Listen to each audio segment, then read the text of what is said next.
যারা জুলাই অভ্যুত্থানের পক্ষে, ফ্যাসিবাদের বিপক্ষে, তারা হ্যাঁ ভোটের পক্ষে প্রচারণা শুরু করেছে বলে জানিয়েছেন পল্লী উন্নয়ন ও সমবায় মন্ত্রণালয়ের উপদেষ্টা আদিলুর রহমান খান। সকালে কক্সবাজার পাবলিক লাইব্রেরির শহীদ সুভাষ হলে গণভোট 2026 সংক্রান্ত জনসচেতনতামূলক সভায় তিনি একথা বলেন।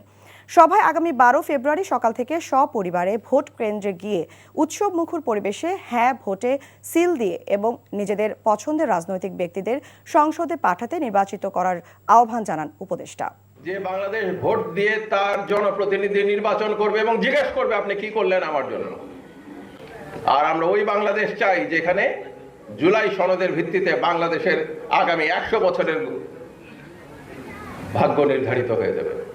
জনতার কাফেলা হ্যাঁ ভোটের পক্ষে, জনতার কাফেলা জুলাই সনদের পক্ষে, জনতার কাফেলা নতুন বাংলাদেশের পক্ষে।